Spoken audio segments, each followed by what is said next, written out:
Salam sehat buat kita semuanya. Tentunya kita selalu berharap di dalam kehidupan kita ini kita selalu diberikan kesehatan oleh Tuhan ya. Tentunya juga terkhusus juga buat anak-anak semuanya ya. Oke, materi kita hari ini kita akan membahas tentang sudut. Jadi pengertian sudut itu apa ya? Oke, ini di tingkat SD juga sudah pernah dibahas ya, cuma materi kita di SMP ini mungkin agak lebih diperdalam lagi mengenai sudutnya ya, agak lebih pembahasannya lebih mendalam lagi. Oke, mari kita lihat pengertiannya. Judul di sini pengertian sudut. Sudut dapat dibentuk oleh dua buah sinar garis yang memiliki titik pangkal yang sama atau berimpit. Nah, maksudnya seperti ini. Sudut dapat dibentuk oleh dua buah sinar garis yang memiliki. Nah, ini dia. Bahwa sudut itu dapat dibentuk oleh dua buah garis atau dua buah sinar dan dia membentuk di satu titik pangkal. Ini dia. Nah, ini kan garis nih. Ini juga garis yang kedua. Nah, garis yang dua ini bertemu di satu titik. Ini namanya titik pangkal. Nah, inilah yang nanti yang namanya sudut. Nah, ya. Sudut dapat dibentuk oleh dua buah sinar garis yang memiliki titik pangkal yang sama dan berimpit. Nah, jadi di berimpitnya inilah dia yang namanya sudut ya. Ini dia, ini sudutnya. Oke. Ini sudutnya, ini namanya titik sudut. Titik sudutnya berada di titik A. Ya. Tapi kalau yang dalam ini namanya sudut. Ini namanya sudutnya. Ini titik sudut. Oke. Jadi sudut itu terbentuk dari dua buah garis lurus yang bertemu di satu titik pangkal. Nah, ini dia. Dua buah garis lurus, ini garis yang pertama, garis yang kedua. Nah, mereka ini bertemu di satu titik. Dan kalau disambungkan ini garisnya akan berpotongan ya. Nah, atau istilahnya bertemu di satu titik dan di titik itu disebut nanti titik pangkal.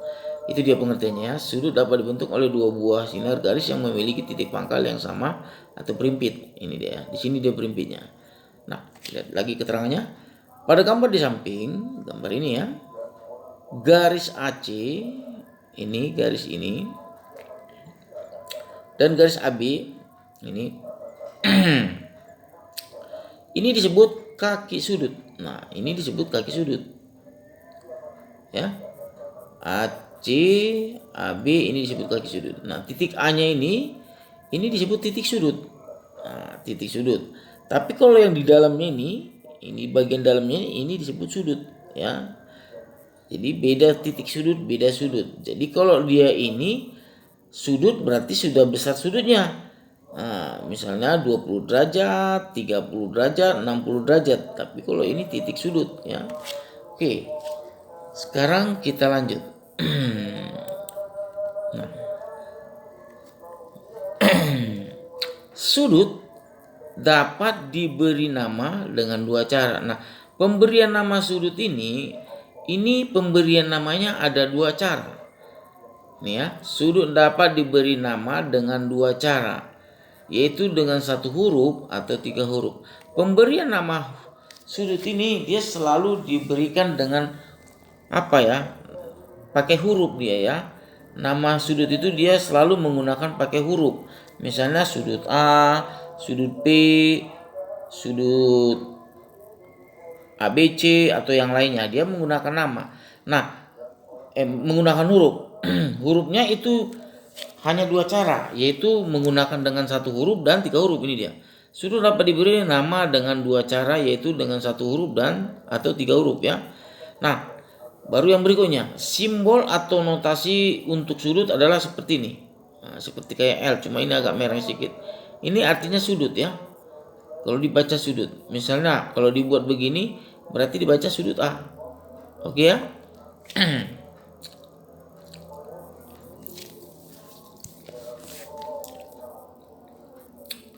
Sudut pada gambar di samping dapat diberi nama dengan dua cara, yaitu dengan satu huruf, yaitu sudut B. Nah, ini kalau dia satu huruf dia sudut B. Ya.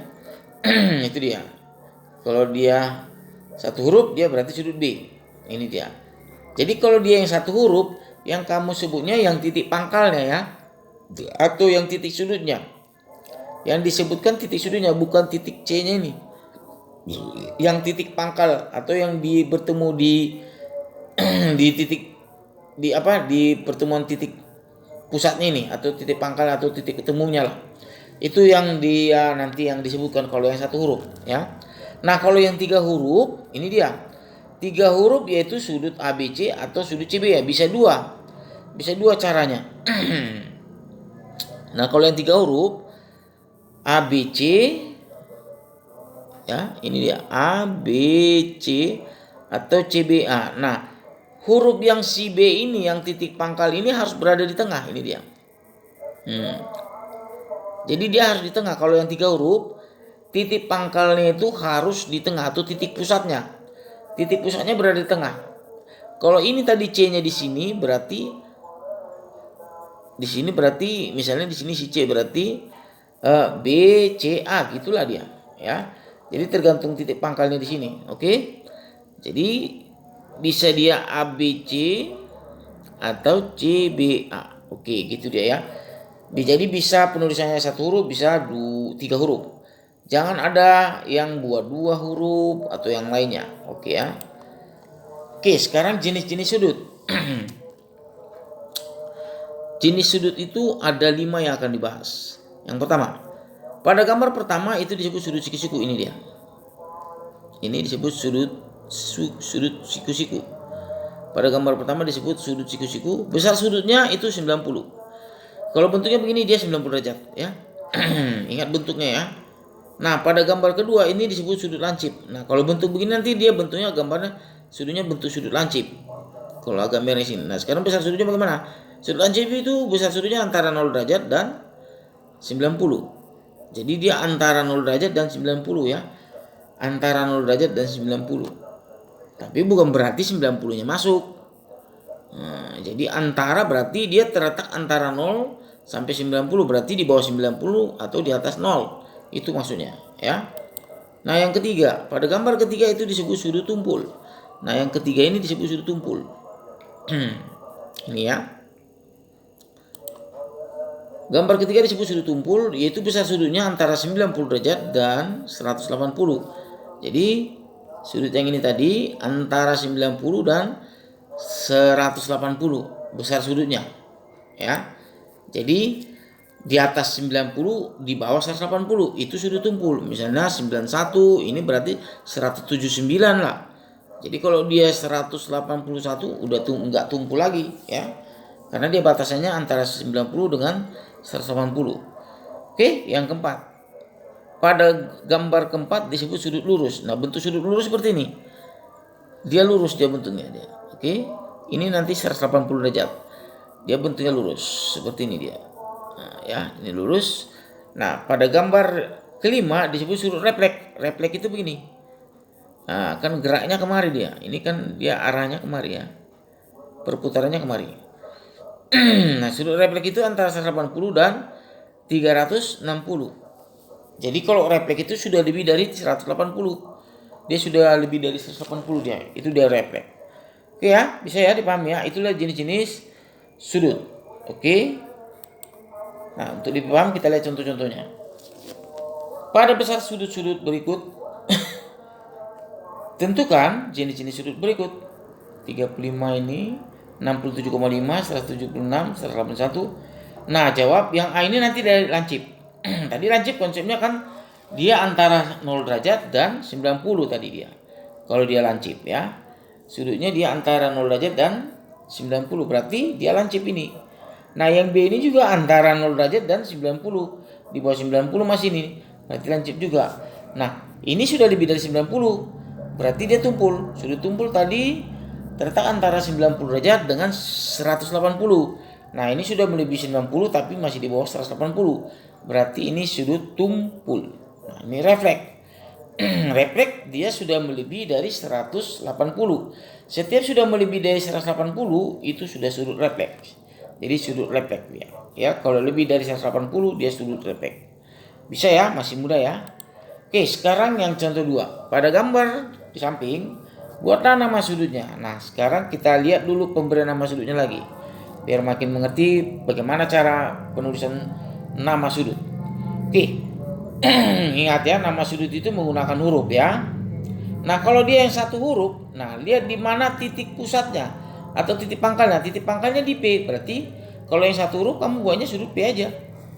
Nah, sekarang kalau yang 3 huruf, ingat si P ini harus di tengah. Ini kan di tengah nih itu.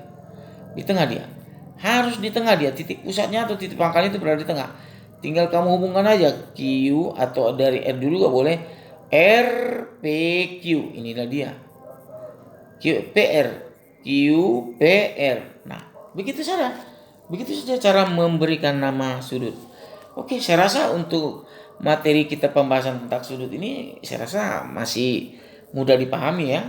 Oke ya. Bisa dipahami ya semuanya ya anak-anak ya. Oke, materi kita untuk penjelasan sudut pengertiannya sampai di sini dulu materi kitanya, sampai di sini dulu materinya. Semoga materi ini bisa dimengerti oleh semua anak-anak. Oke, terima kasih atas perhatiannya. Oke, salam sehat buat kita semuanya.